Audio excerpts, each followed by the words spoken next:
Sejam bem-vindos ao Ideias Próprias, o programa de debate semanal.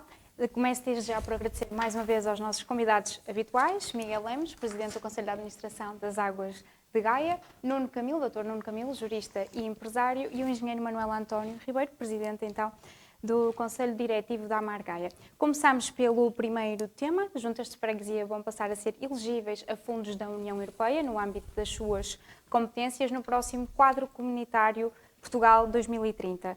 Segundo o Secretário de Estado da Administração Local e do Ordenamento do Território, Dr. Carlos Miguel, as juntas de freguesia receberão competências neste processo de descentralização, os quais estão de alguma forma ligados aos municípios, mas têm competências próprias e um leque de competências maior, referindo nomeadamente que, por exemplo, escolas primárias desativadas poderão ser transformadas em espaços de convívio.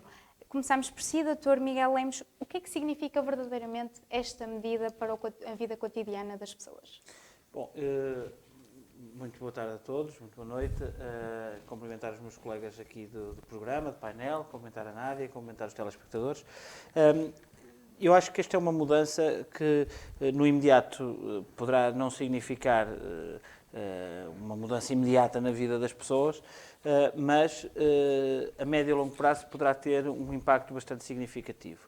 E eu prevejo que terá esse impacto significativo e prevejo que seja uma boa notícia, por isso ter escolhido este tema, porque nós todos sabemos do papel do poder local na vida das pessoas. E muitas vezes sabemos também que as juntas de freguesia acabam por ser, e com, enfim, todo o respeito para as juntas de freguesia e para os autarcas de freguesia, eu próprio também sou autarca de freguesia, mas as juntas de freguesia muitas vezes são o parente pobre do poder.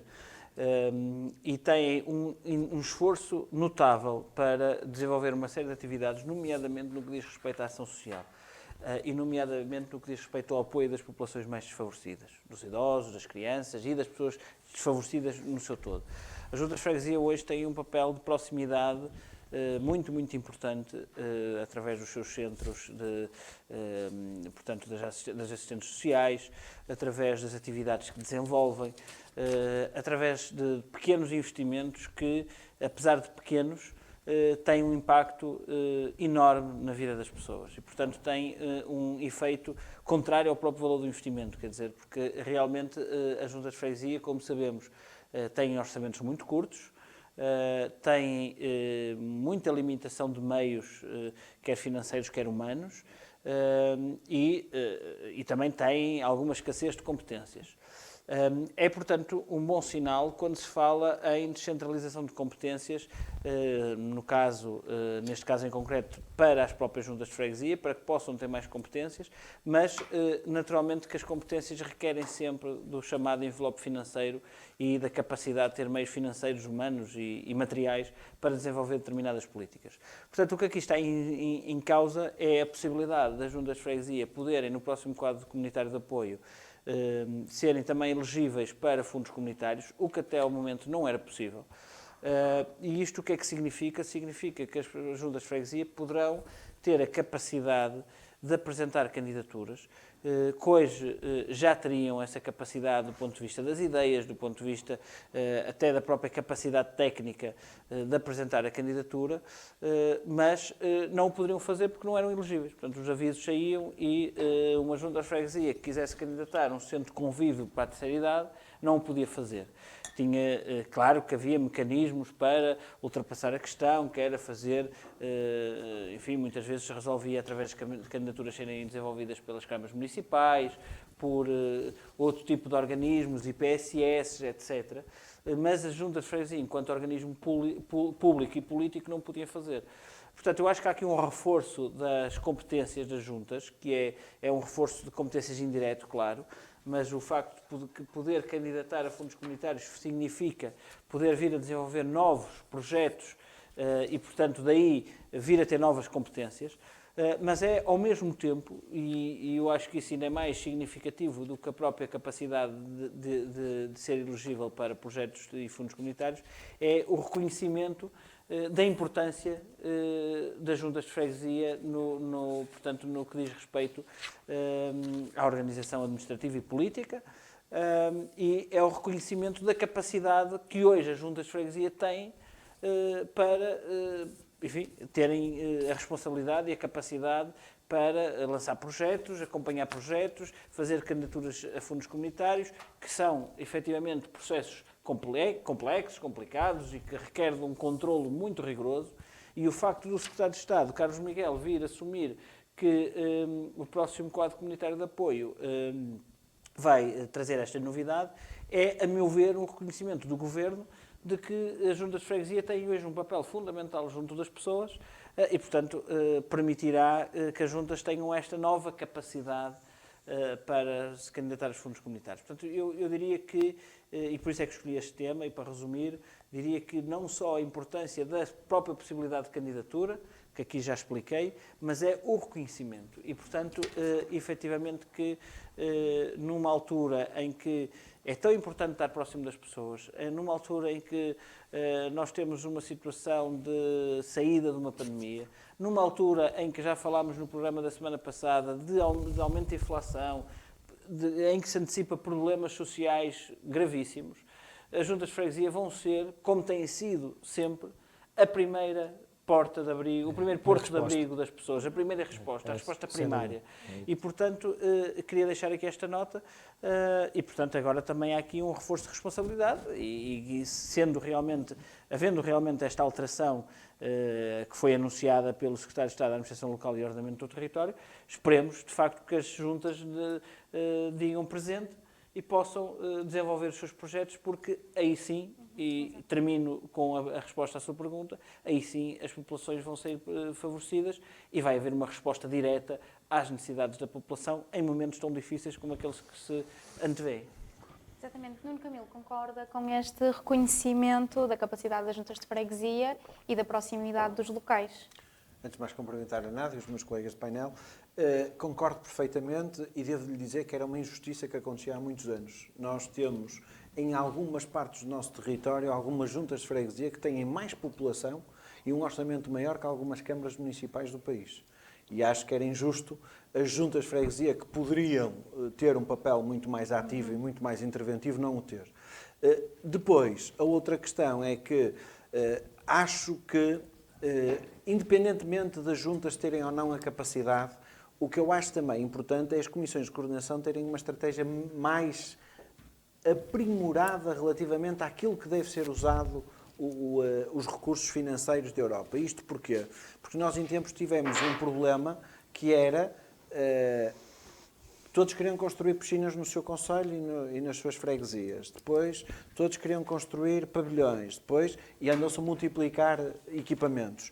E aqui o que é relevante é que a junta de freguesia tem esta sensibilidade mais de proximidade e esta vocação para a capacitação do capital humano e das questões da ação social que o meu colega de painel, Miguel, falou, são realmente relevantes, porque nós vamos ter essa necessidade e as juntas de freguesia podem ter este papel preponderante. E vejam o seguinte, que é, as câmaras municipais, quer queiramos, quer não, estão sempre um bocadinho mais distantes destas questões sociais. Nós hoje temos muitas juntas de freguesia que têm colaborado de proximidade com as IPSS, no sentido de dar resposta a problemas de apoio, nomeadamente aos mais séniores que têm estes problemas de deslocarem-se, de terem alguém que lhes preste apoio e afins. Portanto, eu vejo com muito bons olhos esta medida e, acima de tudo, que seja inicialmente um bom presságio para aquilo que vai ser o desafio do Portugal 2030. Há uma questão que esta preocupa-me do ponto de vista macro, que é, hoje, e todas as candidaturas dos quadros comunitários implicam sempre a responsabilidade de quem os faz, não é? E muitas vezes os ciclos políticos interrompem-se. E eu não sei até que ponto há alguns presidentes de junta, quando lerem os compromissos e a responsabilidade que estão a assumir, se vão querer assumi-las, não é? Isso é uma guerra, no bom sentido da palavra, que já há muito tempo que a tenho, que é os quadros comunitários, quem tem que responder tem que ser as instituições e não as pessoas, não é? Porque as instituições é que estão a usufruir do benefício da candidatura, não é? Porque nós hoje temos a pessoa A na gestão, passado 4 anos sai aquele autarca e entra outra, porque perdeu as eleições ou porque não se quer candidatar. Portanto, e a responsabilidade continua. não é? Até à conclusão do projeto e da candidatura. Portanto, acho que isso era uma coisa que o Estado poderia rever e, se a pessoa coletiva é que faz a candidatura, a responsabilidade tem que ser imputada à pessoa coletiva na totalidade e não também àquele que a fez e promoveu. Engenheiro Manuel António Ribeiro, concorda com esta partilha da mesma preocupação que Nuno Camilo relativamente aos ciclos económicos e responsabilidade? Concordo plenamente. Cumprimento os meus colegas do painel, cumprimento a Nádia e lá em casa os telespectadores. Estou perfeitamente de acordo com o que disse o Miguel Lemos e o Camilo, sem dúvida. Eu acho que é a reposição de um direito, entre aspas, a meu ver, do poder com mais, digamos, com mais capacidade de prontidão a dar resposta com o poder local. E porquê? Porque o primeiro, e já foi dito aqui, a primeira porta onde se vai bater para um problema qualquer que seja de um buraco na rua, seja uma lâmpada fundida, seja uma fuga na água, seja qual for um problema de transporte, é à Junta de Freguesia. Muitas das vezes a Junta de Freguesia até pode nem ter a capacidade de dar a resposta, mas tem a capacidade de fazer a ponte, ou com a Câmara, ou com os serviços municipalizados, seja com quem for. Ou seja, as Juntas de Freguesia, de facto, são o poder de proximidade que deve ter mais condições para o exercer. É óbvio que as câmaras também o têm, mas há câmaras que têm as Juntas de Freguesia a 10 e 15 quilómetros, e até algumas até bem mais do que isso. Com a agregação de freguesias, houveram freguesias que ficaram a dezenas de quilómetros da autarquia. Ou seja, dezenas de quilómetros da autarquia, é óbvio que a resposta é diferente. Ora, eu acho que faz todo sentido terem esta possibilidade de capacitar, não só para os edifícios que são das juntas de freguesia, até são públicos e podê-los dinamizá-los, até como outros. Aliás, eu sou um defensor da descentralização, está em cima da mesa uma discussão que eu acho que deve ser falada, dialogada, inclusive com a saída da Câmara de Porto da Associação Nacional de Municípios, causada por este desencontro quanto à forma como está a ser feita a centralização, mas eu sou um defensor da centralização, ou seja, faz sentido porque eu acredito piamente, acredito convictamente que o poder local tem melhores possibilidades de dar uma resposta mais rápida, mais próxima, porque é conhecedor do território, conhece as dificuldades das pessoas, conhece as necessidades em termos de equipamentos, em termos de infraestruturas, melhores do que quem está muitas das vezes na autarquia a vários quilómetros. Ora, mas tem um problema, ou seja, consegue ter a leitura e tem o cadastro de todas as dificuldades, mas não tem capacidades financeiras para exercer. Ora, então, isto é uma resposta rápida se tiverem esses recursos. Mas há aqui uma questão que eu acho que ninguém falou e é pertinente, que é, o Nuno Camilo falou sobre a questão da responsabilidade, mas é depois quem é que vai gerir isto. Ou seja, por fazer uma candidatura, por exemplo, a um fundo europeu, neste caso Portugal 2030, e fazer uma candidatura para fazer um equipamento, não é qualquer executivo de junta de freguesia, e com todo respeito por toda a boa vontade de muitos presidentes de junta, e até os próprios executivos, que tenham capacidades para exercer. Aliás, as câmaras têm, porque muitas das vezes têm gabinetes, e quando gabinetes têm gabinetes internos, municipais, que conseguem fazer as candidaturas porque têm técnicos habilitados. Ora, é importante quando isto avançando, e é uma medida extraordinária, necessária, é preciso também, de facto, dotar as juntas de freguesia de capacidades para poder dar resposta em termos de organização do dossiê, fazer a candidatura e depois fazer a própria gestão desse mesmo projeto. Passamos então agora ao segundo tema, médicos de família no Sistema Nacional de Saúde. A falta de profissionais em algumas zonas do país já é um problema reconhecido, mas a resposta passa outra vez então pelo reforço de vagas nesses locais e o acenar incentivos à fixação de médicos. Dr. Nuno Camilo, o que é que está a falhar? Bem, eu acho que o que está a falhar é que a lenga-lenga é sempre a mesma. Quer seja o governo do PSD, quer seja o governo do PS. todos dizem que vão resolver o problema dos médicos de família, mas o problema cada vez alastra-se mais. Nós hoje temos cerca de 1.200.000 pessoas já sem médico de família. Temos aquilo que é os seguros de saúde particulares a crescer de uma forma considerável e ocupar uma faixa de mercado, ainda bem que existe pessoas com capacidade financeira para esse tipo de serviço e de apoio. E nós temos, eu acho que existe aqui um problema ideológico, que é a saúde tem que ser o Estado. E acho que é isto que é preciso mudar, não é? E quando eu falo em mudar, é mudar a ideologia que nós estamos aqui a ter. Porque se nós repararmos, o que é que aconteceu durante muitos anos? Foram as misericórdias e foram os mutualistas que foram socorrendo as pessoas em questões de saúde, não é? Há muitas pessoas que hoje ainda vão à mutualista ao médico e não precisam de um médico de família, entenda-se. Há muitas pessoas que hoje têm o seguro de saúde. Nós tivemos em Portugal parcerias público-privadas em Braga, em Cascais, em Louros e em Vila Franca de Xira, e os resultados que tivemos foram consideravelmente bons. E neste momento nós olhamos para aquilo que é a Constituição da República, e quando eu falava que era preciso rever a Constituição, é que nós na Constituição diz que é um direito que nos assiste, o direito à saúde. Mas para nós o termos, alguém tem que nos dar. E hoje 1.200.000 pessoas estão privadas de o ter. Portanto, aquilo que eu gostava de sensibilizar, essencialmente, é a possibilidade de abrir aqui às Santas Casas das Misericórdias, dar-lhe aqui mais uma valência, não é? E dizer assim, ok, muito bem, por exemplo, nos sítios do interior do país, nós se calhar não conseguimos pegar nos médicos e pô-los lá de base, por muito atrativo que seja, o médico diz assim, então eu tirei um curso no litoral, tenho acesso à cultura, tenho acesso a um aeroporto, consigo ir a um conjunto de restaurantes, agora querem-me pôr longe, como tudo, mas se calhar a misericórdia está lá e tem um médico que presta serviço aos seus utentes, nomeadamente, por exemplo, nos lares dos centros de dia e nos lares de idosos, e se calhar esse médico vai passar a ter uma competência que é a competência de poder suprir o problema que é a falta do tal médico de família. E com isto eu acho que nós conseguíamos dar aqui uma nova alavancagem, porque vejamos o seguinte, nós não vamos resolver este problema por decreto.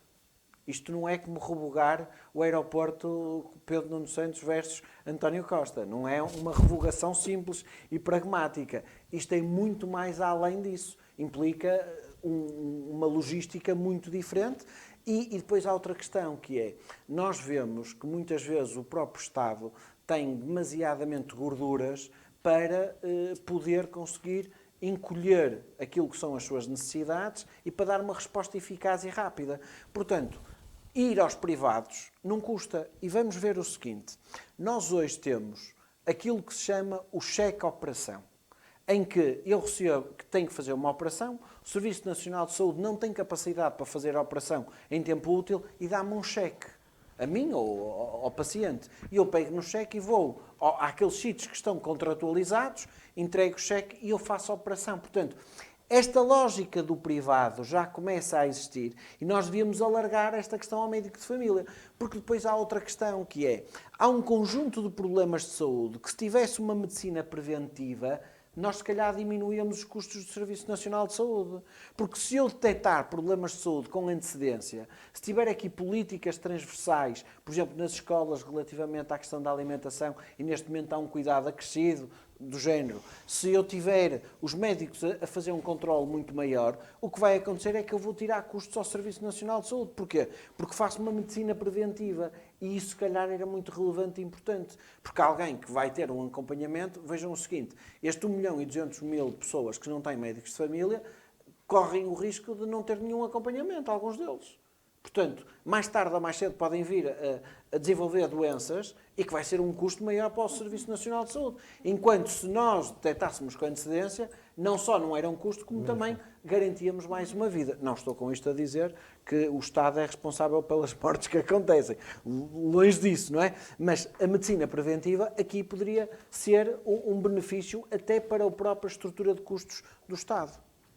Dr. Miguel Lemos, concorda com o alargamento ao privado sobre esta questão dos médicos de família? Ora bem, aqui a questão do público ou do privado, eu acho que enfim, eu não tenho problemas ideológicos nessa matéria e, portanto, efetivamente não sou contra aquilo que aparentemente era um bom exercício no Hospital de Braga, os outros exemplos não conheço tão bem, mas aparentemente, ou pelo menos o que se sabe, é que as coisas corriam bem e a PPP existente tinha resultados positivos, portanto não tenho nenhum tipo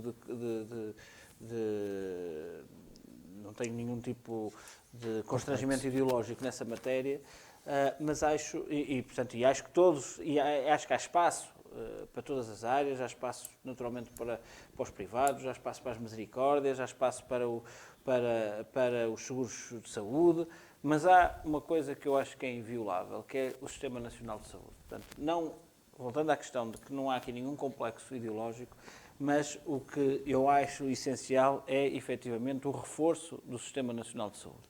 Nós temos um Sistema Nacional de Saúde que é visto como um dos grandes exemplos em termos internacionais.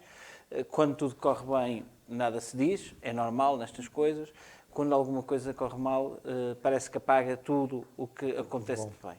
E, portanto, o que se passa é que nós hoje, via SNS, não temos distinção social se, ao sair agora aqui do estúdio, tivemos a infelicidade de ser atropelados, partimos uma perna e tivemos que parar ao hospital. Portanto, tanto o Manuel António Ribeiro, como a Ana Neto, como eu, como o Nuno Camilo, somos tratados de igual forma se formos ali ao Hospital de Gaia. E isto é essencial de se dizer e é fundamental de se dizer.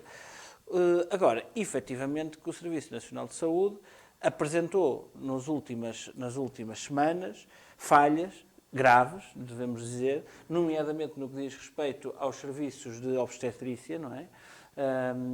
Portanto, quer dizer, isto obviamente que é grave e é preocupante e tem que ser resolvido. Eu não tenho fórmulas mágicas para resolver o problema do Sistema Nacional de Saúde, até porque, e na realidade o programa 2, nos dois neste e no próximo tema, são demasiado técnicos e, portanto, obviamente que isto é trabalho de especialistas, mas tenho uma ideia política para a situação, que é, obviamente, que nós temos que, o Ministério da Saúde tem que resolver o problema do recrutamento de médicos, em primeiro lugar. Há uma questão da valorização das próprias carreiras, portanto, há um problema de estatuto e que, de certa forma, também pode ultrapassar a questão do interior e do litoral, porque eu percebo a ideia do Nuno na questão de que, do papel das misericórdias e das mutualistas nesse aspecto, mas mesmo essas têm que ter um médico para lá pôr. E o problema que hoje temos é a falta de médicos. Portanto, independentemente da entidade patronal, o que se passa é uma falta de médicos. E, portanto, através da valorização da carreira, do próprio estatuto, é que se pode reforçar o Sistema Nacional de Saúde e tentar ultrapassar este problema. Já foi anunciado pelo Governo que há aqui dois pontos fundamentais para resolver esta questão, ou pelo menos para tentar ultrapassar a questão. Uma é o próprio PRR e a capacidade do Ministério da Saúde ir ao PRR para determinados investimentos que hoje são cruciais para o Sistema Nacional de Saúde. Outro é aquilo que nós hoje ainda não temos acesso a muita informação, mas iremos ter, porque será discutido, portanto, durante o dia 2, quinta-feira, no Conselho de Ministros, que é o novo Estatuto do Sistema Nacional de Saúde, que, conforme foi anunciado pela Sra. Ministra da Saúde, Marta Temido, mas também pelo próprio Primeiro-Ministro António Costa, irá trazer ferramentas estratégicas de gestão e de alteração destes paradigmas, nomeadamente no que diz respeito às carreiras e ao recrutamento de profissionais, que, segundo foi anunciado, portanto não temos ainda informação para analisar as medidas concretas e debatê-las, mas pelo menos há aqui uma vontade política de alterar algumas coisas ao nível do Estatuto do Sistema Nacional de Saúde. Esperemos que essa ferramenta possa vir dar resposta a uma situação grave e urgente e por isso é que também julgo eu que foi com alguma urgência que o Governo se apressou a apresentar este documento, ou pelo menos a dizer que vai levar a Conselho de Ministros este documento, que aguardamos com expectativa para ver, e que possa resolver esta questão. Mas volto a dizer, independentemente do sistema público, privado ou que seja, eu julgo que o Sistema Nacional de Saúde é efetivamente aquele que garante uma saúde universal à população portuguesa e que nós devemos fazer tudo para o melhorar, para o reforçar e para o manter. Estas são as ideias, a meu ver, essenciais. Também devo dizer que nós estamos a falar de problemas no Sistema Nacional de Saúde quando o Sistema Nacional de Saúde passou pelo seu mais violento teste em toda a sua história, que foi precisamente a Covid-19 e a pandemia. E, portanto, o Sistema Nacional de Saúde, aliás, como todos os sistemas de saúde do mundo, foram levados ao limite, foram levados a ser, foram testados no limite e ao extremo.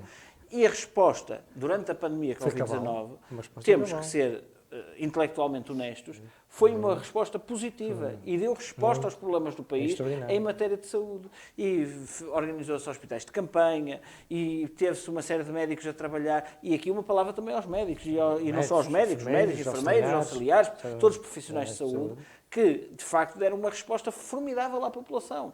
E ainda bem que as pessoas que necessitaram dos cuidados de saúde, nomeadamente na altura mais grave da pandemia, porque hoje ter Covid não é a mesma coisa que ter Covid há 2 anos atrás. E, portanto, nessa altura, acho que a resposta foi formidável. O Sistema Nacional de Saúde respondeu, esteve à altura das suas responsabilidades e, portanto, ao fim de 2 anos, com um total desgaste, também com médicos, que nós hoje sabemos com esta última vaga, muitos médicos com Covid que naturalmente estão de baixa, uma série de contingências que levaram realmente a que acontecessem estas situações que são de lamentar, volto a dizer, são graves, portanto não vamos esconder a questão, mas que requerem uma resposta política. E a resposta política é investimento no Sistema Nacional de Saúde.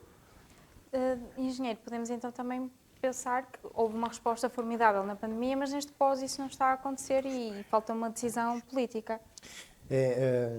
Há que dar continuidade à resposta que foi dada em termos de Covid. E eu começo pelo fim que o Miguel Lemos trouxe. De facto, nunca é demais dar uma palavra inexcedível a todos os profissionais de saúde que tiveram uma prestação incansável na era de Covid.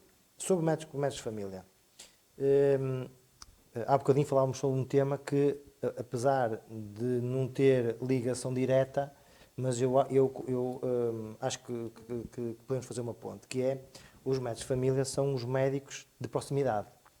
Ou seja, da mesma forma que a Junta de Freguesia tem o poder, tem a radiografia das necessidades que existem na sua comunidade, os presidentes de junta, neste caso, os médicos de família também têm esse papel fundamental, crucial, aliás.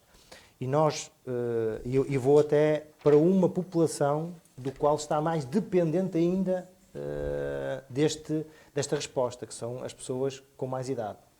Ou seja, a terceira idade que chega a uma altura da vida e que digamos, as necessidades de médico, eu vou pegar aqui o médico de família, é crucial. Porque tem aquela medicação que precisa de tomá-la mensalmente, diariamente, semanalmente.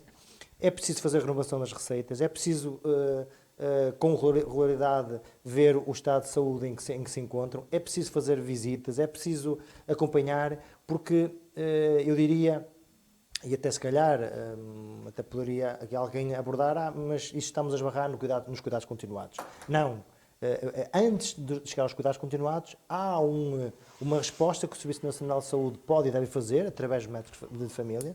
Eu posso dizer que no século XXI, para mim é inadmissível não haver 1,2 milhões de famílias, de acordo com a informação do Dona Camilo, que não têm médico de família. Isso a mim é inconcebível. É óbvio que não é estalar os dedos e a seguir estão aí os médicos todos. Se nós olharmos para trás, é óbvio que tem vindo a crescer esta resposta. Convém urgentemente que essa resposta seja colocada ao serviço de toda a comunidade, digamos, pela importância, porque um ser humano, quando inicia a sua vida, faz o seu trajeto como como aluno, quem estuda, depois trabalha, constitui família, chega ao final da sua vida, tem de ter o direito em ter, digamos, uma vida condigna. E essa vida condigna, a saúde é fundamental. E o médico de família tem um papel crucial. Não há muitas das vezes o médico de família, ele é psicólogo, ele é clínica geral, ele é ortopedista, ele é até conselheiro familiar, etc. Ou seja, tem um papel muito importante nas comunidades. E essa importância aumenta à medida que nós vamos para o interior. Ou seja, porque a população cada vez é mais idosa.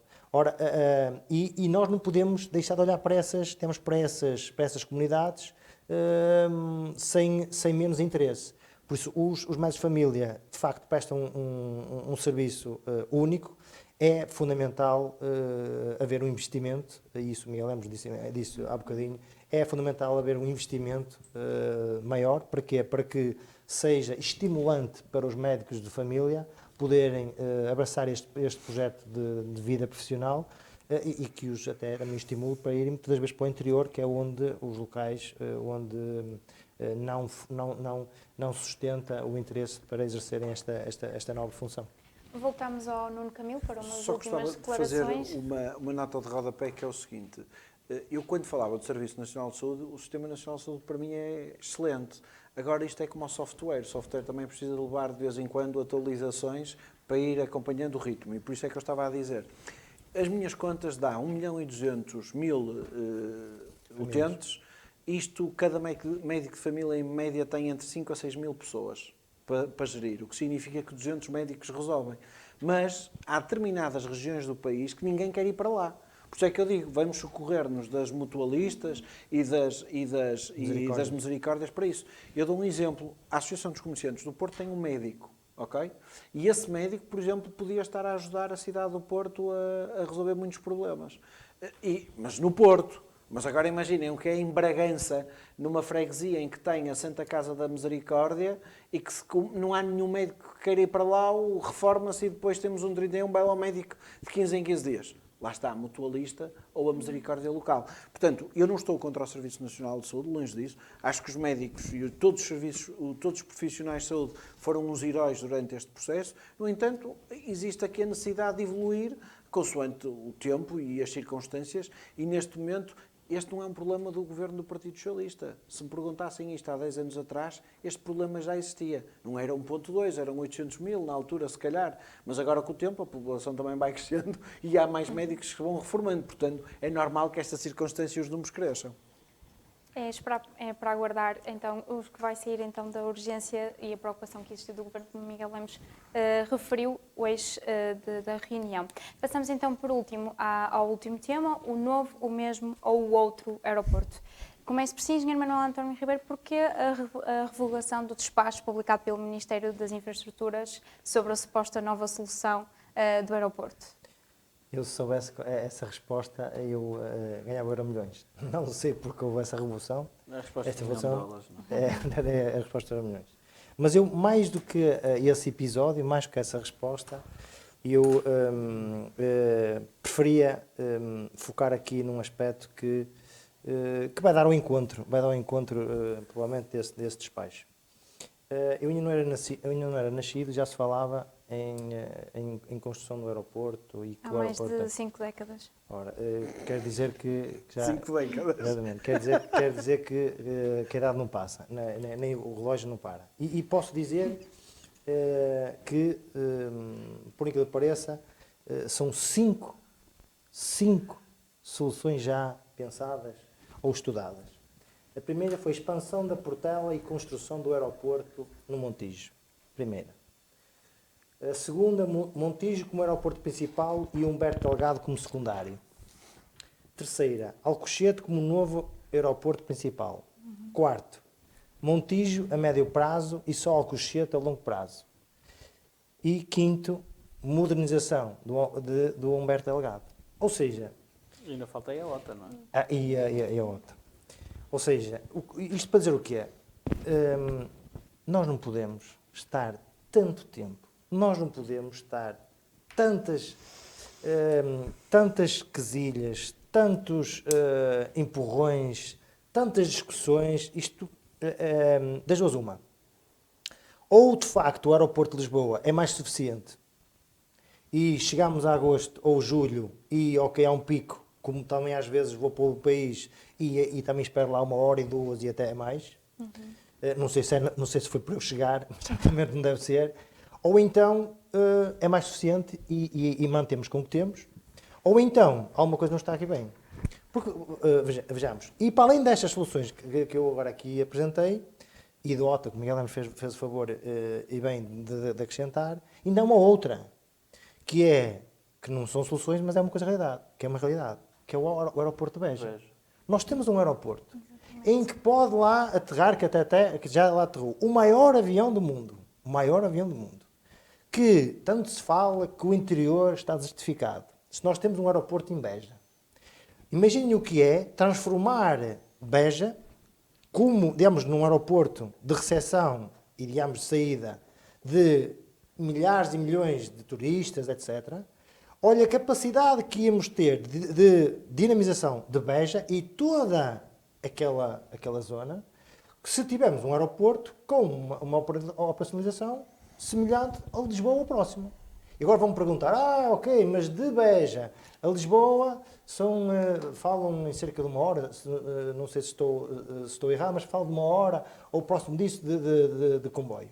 Mas, senhores, Em Londres, Stanfield é igual. Exatamente. Eu vou a Amsterdão e há aeroportos que ficam a 1 hora e 20. E eu entro no comboio e espero 1 hora e 20 até chegar ao destino. Ou seja, eu agora pergunto, mas Portugal é diferente de uma Holanda? É diferente de uma Inglaterra? É diferente de Paris? Não é. Ora, eu não consigo compreender, e atenção, não estou aqui a dizer que a solução deve ser a Beja, não estou a dizer aqui que a solução é Montijo ou Alcochete, não estou a... Agora, faz-me confusão quando nós estamos aqui a pensar em construir algo, quando nós temos uma coisa construída, e é um aeroporto que tem inclusive no México, uma empresa, uma operadora, está interessada em comprar o aeroporto, ou explorar o aeroporto.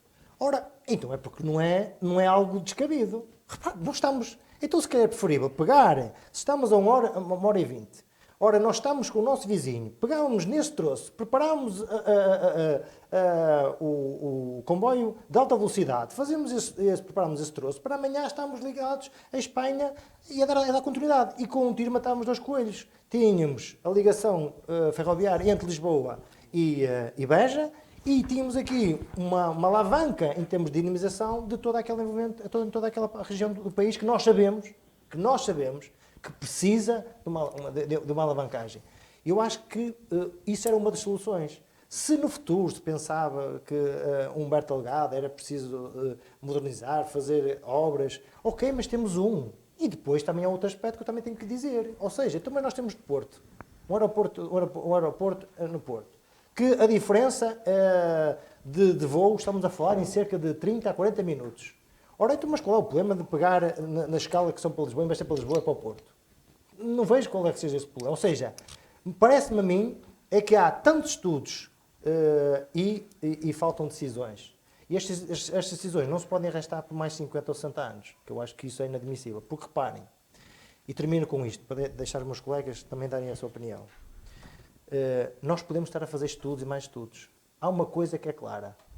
Se não for a solução de Beja, todas as outras soluções, o aeroporto não está pronto, seja qual for, nem daqui a 10 anos. Reparem só. Então não venham falar que o aeroporto em Lisboa está lotado. Está lotado este ano. O ano vai estar lotado, daqui a 2 anos vai estar lotado, daqui a 3 anos vai estar lotado. Vai estar nos próximos anos, durante até o outro estar construído, e um aeroporto não é um estádio ou não é um pavilhão ou uma piscina para fazer. Estamos a dizer um aeroporto. Ora, nem daqui a 10 anos. Então se daqui a 10 anos para construir, os senhores, Beja está construído. Os estudos indicam 2035. Então veja. Dr. Miguel, concorda então que muitos estudos e poucas decisões? Ora bem, eu em matéria portanto, de uma solução aeroportuária, eu não sou especialista e não sei qual é que é realmente a melhor solução para o novo aeroporto. Devo dizer isto com toda a humildade.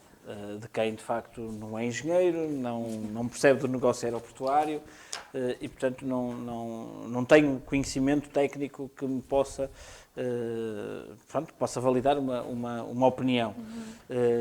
Agora, uma coisa eu sei, e aqui o Manuel António Ribeiro já disse, uma coisa eu sei, por muito bizarra que tenha sido esta situação e que acabou por ser, e acho que todos concordamos com isso, mas pelo menos um mérito o ministro Pedro Santos tem, é que de facto, enfim, não correu bem, não é? Mas teve um mérito que foi decidir, não é? Portanto, e há aqui uma questão que eu partilho com o Manuel António Ribeiro, que é, estamos há demasiado tempo para tomar uma decisão, está demasiado tempo a dizer que o aeroporto de Lisboa está esgotado, o aeroporto de Lisboa julgo que tem uma capacidade para 22 milhões de passageiros ou coisa do género, já ultrapassou essa capacidade, e isso é uma boa notícia, é sinal que há novos passageiros a chegar a Lisboa, novos turistas a vir para Portugal, mas efetivamente já ultrapassou a sua capacidade, pelo menos a capacidade anunciada, e é preciso encontrar realmente uma solução.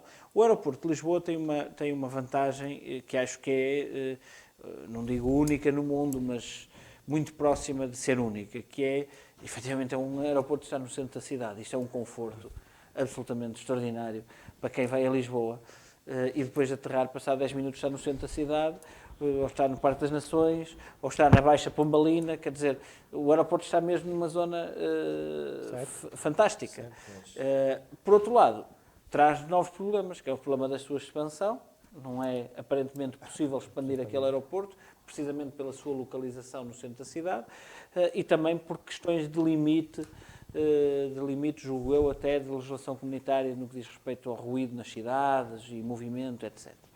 Portanto, há necessidade, de facto, de haver um novo aeroporto. A solução Beja é uma solução que eu volto a dizer, não sendo especialista na matéria, já tinha pensado nela numa lógica de integrar a utilização do aeroporto de Beja, lá está, com a questão da alta velocidade, que é outro tema que também andou há muitos anos para se decidir e é uma autêntica vergonha nós não estarmos ligados, é uma oportunidade. Nós não estarmos ligados à rede de alta velocidade europeia e não podemos ir para a Espanha de alta velocidade. Que é o único vizinho que temos de Exatamente, o único vizinho. Portanto, nós podíamos estar ligados à Europa através de TGV e não estamos. Hoje, para irmos a Madrid, ou vamos de carro ou de avião, mas se quisermos ir para outras cidades espanholas, temos que lá estar a fazer escala, se formos de avião, ou fazemos escala em Lisboa, ou fazemos escala, nós que somos do Porto, não é? Ou fazemos escala em Lisboa, ou fazemos escala em Madrid, e depois é que podemos ir para Sevilha, para Valência, para onde for. Isso com alta velocidade resolvia-se. Também teríamos certamente de fazer escala, mas é muito mais prático do que andar, de facto, de avião. Era um eixo. E o aeroporto de Beja podia ser uma resposta, por exemplo, à questão das low cost. Portanto, as low cost serem transferidas para Beja para libertarem o aeroporto de Lisboa. E depois, lá está, a questão temporal acabava por ser um bocadinho diluída, porque, e era o que eu há pouco estava a dizer, Stansfield, por exemplo, também está, acho que 1 hora, que é do centro de Londres, e é utilizado muito para a questão das low cost, precisamente porque o cliente da low cost, apesar que as low cost hoje também são usadas até para negócios e tudo, porque por facilidade de horário, o preço, é óbvio, quer dizer, se estiver aqui ir à Europa, não há mal nenhum em andar de low cost, acho que é uma coisa prática, eu uso imenso low cost e tudo, mas a questão do público das low cost, sendo um pouco diferente dos voos regulares, acaba por ter uma certa tolerância a depois de aterrar, fazer mais 1 hora de comboio para Lisboa. Portanto, há uma certa tolerância, porquê? Porque também já pagou um preço mais barato do avião, percebe que está numa lógica de low cost, portanto, há aqui uma certa tolerância. E não é 1 hora. Portanto, quer dizer, Beja acaba por ser um bocado também a tal resposta também para $1 milhão, não é? Não é só a questão da situação, mas é o que é que está ali a fazer aquele aeroporto, que também acho que pouca gente nos consegue explicar, quer dizer, nós não sabemos bem o que é que está a fazer aquele aeroporto. Portanto, Beja, nesta lógica, a meu ver, poderia fazer sentido nesta lógica de ser um up low cost, libertando o aeroporto de Lisboa, permitindo aqui talvez um bocadinho mais de vida útil daquele aeroporto, mas também acho que está absolutamente claro que Portugal vai precisar de um novo aeroporto. Portanto, independentemente desta Sim, mas solução, dava tempo. Eu acho que Portugal vai ter que ter um novo aeroporto. Enfim, há quem defenda Alcochete. Alcochete aparentemente é talvez de todas a melhor solução. Não sei se é ou não, volto a dizer, não sou especialista, mas aparentemente acho que dizem que é a melhor solução. Confesso que esta questão de Montijo provisório e Alcochete a seguir, pronto, enfim, Então, lá Beja está. e Montijo. Está-se realmente a fazer investimentos Então, em algo Beja provisório. e Alcochete a seguir. Exato. Agora uma coisa é verdade, quer dizer, alguém vai ter que decidir esta matéria e eu espero que seja este governo que vá decidir. António Costa já disse que quer um consenso alargado no Parlamento, nomeadamente com o maior partido da oposição, o PSD, também com a audiência prévia ao Sr. Presidente da República. Parece que isso foi o que falhou, portanto, neste despacho que, entretanto, foi revogado. E, portanto, eu espero que esse consenso possa existir, que o novo líder do PSD também esteja aberto a essa negociação. Ele diz que tem outra solução. E a esse debate, porque a verdade também é uma. Nós, em Portugal, provavelmente nos outros países do mundo também, mas nós conhecemos a nossa realidade, nós, em Portugal, quando queremos atrapalhar alguma coisa, fazemos duas coisas. Ou montamos uma comissão, ou mandamos fazer uma série de estudos. Pronto. E depois há estudos para todos os gostos e feitios. E, portanto, se eu quiser um estudo a defender Alcochete, eu tenho. Se quiser defender Otto, eu tenho. Se quiser defender essa nova solução de Montenegro, que não sei qual é, também tenho. Portanto, há estudos para todos os gostos e feitios. O que é que eu acho que deve haver aqui neste processo? É seriedade política para, então, fazer um estudo como deve ser, não é cá fazer estudos para tudo e mais alguma coisa, um estudo como deve ser, pôr o Laboratório de Engenharia Civil, que é uma referência no país a nível de engenharia, portanto, pôr o LNEC a estudar esta questão, especialistas no negócio aeroportuário, e tomar uma decisão. Portanto, e que a oposição também apoie essa decisão, porque este investimento, este aeroporto, não é um investimento do governo A, B ou C. Isto é uma questão estratégica para o país. Isto não é para esta legislatura. Isto vai afetar vários governos. Se calhar vai afetar este governo, o próximo e ainda outro a seguir. Portanto, isto tem que ser, de facto, matéria quase de pacto de regime. Agora, o país não pode andar nesta questão de 50 anos para decidir uma coisa. Já estava construído, já estava pago. Portanto, eu defendo que haja essa decisão. Espero que seja este governo a tomá-la, com o apoio do maior partido da oposição. E já agora, faço aqui também um paralelismo com o Manuel António Ribeiro também fez, à questão da alta velocidade. Porque é outra área em que eu acho que é absolutamente estratégica para o país. Foi muito criticada no passado. E sabemos bem os motivos porque foi criticada. Mas hoje percebe-se que a alta velocidade é fundamental para o desenvolvimento do país e para nos ligar à rede de alta velocidade na Europa. E é fundamental para uma sociedade hoje tão conectada que a gente há pessoas que têm que ir a Madrid com alguma... É o nosso único vizinho. Com alguma frequência, por negócios, por trabalho. E o TGV é, de facto, muito confortável. E termino com esta questão. Nós estamos a ver o caos que existe nos aeroportos da Europa, o TGV que está a ser noticiado, com o cancelamento de vários voos, a prejudicar muitas famílias que vão de férias, mas também, provavelmente, muitos negócios, porque também há muitas viagens de negócios. E, portanto, esta questão com o TGV era ultrapassada, porque eu sei e tenho conhecimento de que durante esta semana houve várias situações de viagens para reuniões, congressos, etc., que as pessoas não se puderam deslocar por cancelamento de voos e que o TGV estava resolvido. Nuno Camilo, espera que seja com este governo que venha a decisão? Bem, eu espero que sim. No entanto, eu acho que nós devíamos refletir de uma questão de uma maneira diferente, que é, vocês há bocado falavam que o aeroporto de Beja não sabiam para que é que servia. Recentemente teve lá um festival da Força Aérea Portuguesa, portanto, vão aterrando lá aviões de várias entidades para treino, já, ok? Nomeadamente com hospedeiras e a equipa toda de bordo para eles treinarem. Não há resposta hoteleira se aquilo tiver um crescimento grande, aquele aeroporto. Constrói. No entanto, eu acho que vai acontecer aqui uma de duas coisas. A primeira questão é que com os custos que nós estamos a ter, as low cost vão ser obrigadas a subir os preços e automaticamente deixam de ser competitivos. Nós, como disse o Manuel António Ribeiro e o Miguel Lemos, nós quando vamos a Londres, eu conto ir a Londres em setembro a uma feira, o que vai acontecer é que eu vou ficar num aeroporto a cerca de 1h30, do centro de Londres, e vou apanhar um transfer de um comboio que me mete em 40 minutos no centro da cidade. Em contrapartida, Londres só tem um aeroporto para jatos privados, no centro, ok? Uma coisinha pequenina, só para jatos privados. Mas aqui eu ia lá atrás. Estamos a saber que o Nuno Camilo Lá atrás. voa em vários privados. Eu gostava, mas se eu for, eu levo-vos. Se eu for, eu levo-vos. E vocês obrigado. estão a fazer uma coisa que não deviam, que é esses sinais exteriores de riqueza, viram na notícia para agora fazer denúncia. Mas está bem, pronto.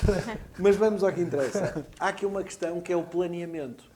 E se nós nos recordarmos, só o governo de Cavaco Silva e o governo de António Guterres é que tiveram ministros do planeamento. Que era o ministro do planeamento, no caso de Cavaco Silva, que foi o Valente Oliveira, e no caso do António Guterres foi o Cravinho. E isto o que é que me leva a dizer? Leva-me a dizer que um e outro tinham duas formas de pensar muito diferentes relativamente àquilo que eles queriam de país. Enquanto o professor Valente Oliveira defendia que nós devíamos ter microcidades e que elas com o tempo iam crescendo e alargando, ok? E ia-se criando infraestruturas para todos, de maneira a que elas com o crescimento vão se contactando. Já o Cravinho, está-me a faltar agora o primeiro nome, mas João Cravinho, tinha uma ideia diferente, que era 2 grandes centros urbanos. E se nós repararmos, aquilo que é as infraestruturas que foram feitas nos últimos anos, foram feitas nos grandes centros urbanos. Nós vemos Tejo com pontes e vemos o Porto, mais uma travessia que vai ser feita agora com o metro. Mais duas travessias que vão ser feitas com metro. Portanto, há aqui uma questão, do ponto de vista macro, que tem que ser repensada. Porque se me perguntarem a mim, eu digo assim, se nós temos lá o aeroporto, temos que lhe dar uso. Não vamos agora, vamos construir outro e vamos deixar aquele para não estragar. Não. Vamos lhe dar uso e vamos convidar as low cost a dizer assim, olha, vocês, torna-se apelativo, nós até falamos com um operador que vai fazer o transfer das pessoas de caminhoneta, isto demora 1h25 minutos, basta ir ao Google e fazemos o trajeto, portanto a coisa corre bem. Mas o que eu acho que está aqui é uma questão do ponto de vista de ideia e de conceito de país. E isto é que era importante nós conseguirmos sanar. E lá está um pacto de regime, não é? Entre os dois grandes partidos, chegarem a uma conclusão, que é dizer qual é o modelo que nós queremos seguir. São microcidades ou queremos 2 grandes centros urbanos? E isto aqui ia nos ajudar muito, porque assim nós conseguimos dizer, ok, se nós queremos 2 centros urbanos grandes, vamos ter que construir Lisboa. Okay? Se nós não quisermos microcidades, vamos fazer crescer Beja e vamos fazer com que Beja possa alimentar o resto. Exatamente. E vamos entrar depois numa segunda matéria, que é a matéria de corrigir as assimetrias entre o litoral e o interior, Era uma oportunidade. e entre o norte e o sul. E isto seria uma grande oportunidade. Exatamente. Mas isto é um debate que eu acho que leva-nos aqui muitas horas e muitos dias a pensar. Mas eu vou-vos dizer, eu sou completamente contra a construir mais um aeroporto em Lisboa. Eu estive na Associação Nacional de Turismo durante uns anos, nos órgãos sociais, e na altura o debate andava muito à volta disto do aeroporto. E claro, como o Miguel disse, nós tínhamos estudos para uma coisa e tínhamos estudos para outra, não é? Mas daquilo que eu fui assimilando, faz muito mais sentido nós pulverizamos neste momento as coisas, neste caso o aeroporto de Beja dá-lhe mais impacto, porque há aqui outra questão, que é, nós, neste novo contexto pós-pandémico, a nossa sociedade teve uma volta muito grande. É que há um conjunto de viagens corporativas que vão deixar de ser feitas. E vejam um exemplo. Nós hoje, com o Zoom, conseguimos fazer muitas conferências. Eu vou-lhe dar um exemplo. Eu ontem fui a Lisboa, tive dentro do avião 40 minutos para me abrirem a porta. Ok? Não é um problema da TAP, é um problema estrutural que despediram 3.000 funcionários em toda a operação da ANA e dos aeroportos. E porquê? Porque houve uma quebra de receita, tiveram que despedir gente. Muito bem. Sexta-feira eu já não vou a Lisboa, vou estar por Zoom. Não é? E como eu, muitas outras pessoas vão deixar-se deslocar. Estão em casa, no computador, fazem o Zoom e é menos avião andar. Portanto, é preciso perceber que, do ponto de vista do impacto, nós podemos ter, primeiro, ter uma visão do que é que nós queremos do conceito de país, microcidades ou grandes cidades, grandes centros urbanos, e a outra contrapartida é perceber que às vezes o crescimento não é assim tão exponencial. É que nós neste momento estamos a viver, toda a gente agora quer, é jantar fora e viajar, não é? Porque estivemos todos fechados, todos oprimidos. Mas agora com a questão do Zoom, do Teams, não querendo fazer publicidade, há muitas reuniões e muitos hotéis que vão começar a ter essas quebras, não é? Porque as pessoas deixam de o fazer, não é? Umas últimas palavras de Miguel Lemos? Sim, não, é muito rápido só. Relativamente a esta questão da alternativa ao virtual e também da questão de outras soluções no país e reforços, por exemplo, do aeroporto do Porto ou outros, mas vamos lá ver. Há uma coisa que eu acho que nós não podemos também ser líricos ou românticos, que é um passageiro, quando quer ir para Lisboa, vai para Lisboa. Não é porque agora vai ter um aeroporto em Beja, ou a solução é Beja, ou não sei o quê, que vai agora passear por Beja. Não, até pode dar-lhe um passeio, mas se quer que Lisboa, vai para Lisboa. Se quiser vir para o Porto, vem para o Porto. Portanto, efetivamente, esta questão de que, pronto, vamos aproveitar as infraestruturas aeroportuárias para também dinamizar outras zonas do país, claro que acabam por ser sempre dinamizadas, é postos de trabalho, desse ponto de vista é óbvio, mas a questão do destino final não vai ser esse, vai ser Lisboa e é Lisboa que as pessoas querem visitar. Mas os investidores podem querer, isso é outra questão. Vou ter um aeroporto e construo ali ao lado, sim, tá bem, um parque industrial, claro. Por exemplo. Pronto, ok, sim, desse ponto de vista. Agora, quanto à questão da quebra do número de passageiros e desta situação pós-pandémica, eu por acaso tenho uma visão ligeiramente diferente, embora seja só ligeira. Hein? Mas tem a ver com o quê? Tem a ver com... É óbvio que a gente passou a usar as plataformas digitais para comunicar, fazer reuniões, e isso vai ficar para sempre, mesmo passando esta questão da pandemia. E obviamente que, por exemplo, esta questão de ir a uma reunião a Lisboa, que na realidade representava uma perda de 6 horas, 3 para lá, 3 para cá, que nós fazíamos isto com uma enorme frequência antes, e às vezes a reunião demorava meia hora e nós perdíamos 6 horas e meia para só ter meia hora da reunião ou uma hora da reunião. Portanto, eu acho que isso não há dúvida que vai ser tratado pelas plataformas digitais, mas eu acho que está já a verificar a tendência de que não vai ser uma substituição total. Claro. Porque a gente verifica, e eu tenho verificado isso, que há realmente, primeiro, os próprios números, e no que diz respeito a turismo, segundo parece, realmente há uma retoma absolutamente brutal do que diz respeito ao turismo, e que tem a ver certamente com isto que o Nuno Camilo disse, que as pessoas estavam com tanta vontade de viajar que agora estão a viajar. E ainda para mais com a alteração de até destinos, porque com esta questão, infelizmente, da guerra na Ucrânia, também se verifica determinados destinos do leste europeu e, portanto, do centro da Europa que estão a ser desviados para o sul da Europa, para Portugal, Espanha e Itália. Portanto, eu acho que o turismo vai aumentar e a pandemia não retirou aqui passageiros aos aviões. E em termos corporativos, eu acredito mesmo que os congressos, as reuniões de trabalho, não digo estas as tais de ir a Lisboa e de vir para uma reunião de meia hora, mas coisas de maior impacto e principalmente os congressos, eles já voltaram, vão continuar e até acho que vão aumentar. Portanto, esta questão, por exemplo, e dando aqui para a questão do... Sim, o QSP, por exemplo, foi um sucesso.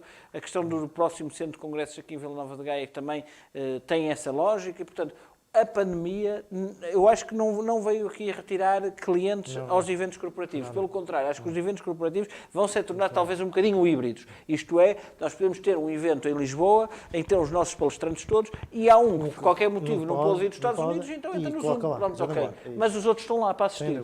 Passamos então agora aos destaques da semana. Começamos por si, Engenheiro Manuel António Ribeiro. O meu destaque, e só tarde foi o Nuno Camilo, houver um ministro de planeamento no passado. Faltam os ministros de decisão. Eu não me lembro, por acaso, mas... Não, disse que do tempo de Cavaco Silva e da António Guterres, houveram 2 ministros de planeamento, não é? Sim. E eu agora trocava os meus planeamentos por Ministros da decisão. decisão, Sim, sim, da sim. decisão. Qual é o meu destaque esta semana? O meu destaque vai para Vila Nova de Gaia, pela primeira piscina de água salgada aquecida que quer os gaienses, quer quem visitar Gaia vai ter a possibilidade de ter nesta época balnear. Passamos agora ao destaque de Miguel Lemos. O meu destaque vai para os Jogos do Eixo Atlântico, que reúne 28 municípios do noroeste peninsular, de Portugal e Espanha, e que conta com a participação de 2.400 jovens atletas. E, portanto, o meu destaque vai para este evento, que é na Maia, este ano. A Maia acolhe os Jogos do Eixo Atlântico e, portanto, faço este destaque não só pelo número de participantes, pelo número de municípios envolvidos e por ser uma atividade ibérica que reúne o norte de Portugal e a Galiza e, portanto, eu acho que estas relações do Eixo Atlântico devem ser reforçadas, devem ser promovidas e, portanto, dar os parabéns à Maia pelo acolhimento desta edição 2022 destes Jogos do Eixo Atlântico. E, por último, não menos importante, Dr. Nuno Camilo.